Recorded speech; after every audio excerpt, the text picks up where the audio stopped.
Politik enggak pada intinya pertemuan kemarin tuh ini loh yang namanya anak muda itu kan punya kontribusi masing-masing ya. Saya kan memang enggak terjun ke politik. Saya yang mendoakan agar menjadi pemimpin yang amanah dan ikhlas. Ya, saya rasa bukan dinasti lah. Istana hampir tak pernah absen dalam hiruk-pikuk pemilu, baik pemilihan legislatif maupun pemilihan kepala daerah, termasuk Presiden Joko Widodo.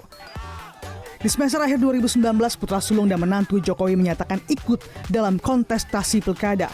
Gibran Rakabuming di Solo dan Bobi Nasution di Medan. Padahal saat itu, Dewan Pimpinan Cabang PDI Perjuangan Solo sudah mengusung pasangan Ahmad Purnomo dan Teguh Prakosa. Tak mendapat tiket dari DPC Solo, Gibran pun mendaftarkan diri melalui Dewan Pimpinan Daerah PDI Perjuangan Jawa Tengah. Gibran yang pada 2 tahun lalu mengaku tak tertarik terjun di dunia politik pun mulai menyusun langkah. Langkah awal istimewa itu yakni diterimanya Gibran di kediaman sang Ketua Umum PDI Perjuangan Megawati Soekarno Putri. Sementara Bobi Nasution melakukan penjajakan ke sejumlah partai. Dosen Komunikasi Politik Universitas Paramadina Henry Satrio mengatakan Gibran dan Bobi lebih baik mengakui memanfaatkan momentum Joko Widodo yang masih menjabat sebagai RI 1. Tak ada hukum yang dilanggar dalam pencalonan keduanya, hanya saja keduanya diharapkan mampu menjaga demokrasi di masing-masing wilayah. Sebab dengan kekuatan yang dimiliki, tak mustahil keduanya bisa melawan kota kosong. Beban pertarungan di Solo dan Medan adalah memiliki lawan yang sepadan. Nah kalau terlalu kuat, akhirnya nggak ada lawannya, maka fenomena yang ada kan kota kosong. Nah kota kosong ini lawan berat buat Bang Bobi dan Mas Gibran. Kenapa? Karena protes oligarki kekuasaan itu, ini bisa jadi memanfaatkan kota kosong. Kota kosong pernah punya sejarah menang lawan oligarki kekuasaan gitu. PDI Perjuangan, Partai Gibran dan Jokowi bernaung memiliki kekuatan mayoritas di Solo. Selama 5 kali pemilihan wali kota pasca reformasi, calon yang diusung PDI Perjuangan berjaya di pertarungan. Salah satu orang terdekat Presiden Jokowi dan juga mantan Deputi 4 Kantor Staf Presiden, Eko Sulistyo mengatakan, Gibran memiliki peluang yang sama.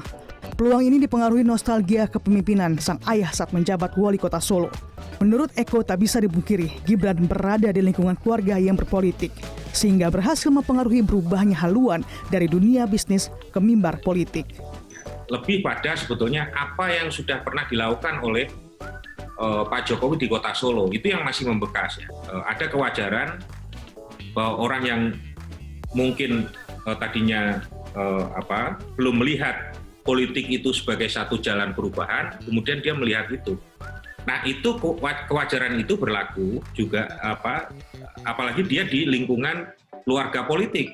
Jokowi yang tak lahir dari dinasti politik ini menampik kehadiran Gibran dan Bobi di pilkada sebagai bentuk melanggengkan budaya politik dinasti di Indonesia. Itu kan sebuah kompetisi. Kompetisi itu bisa menang, bisa kalah. Terserah rakyat yang memiliki hak pilih. Siapapun punya hak pilih dan hak dipilih. Ya kalau rakyat nggak memilih gimana?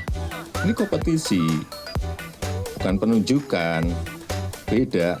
Tak hanya Jokowi, Putri Wakil Presiden Ma'ruf Amin Siti Nur Aziza pun unjuk gigi dengan mengikuti Pilkada Tangerang Selatan.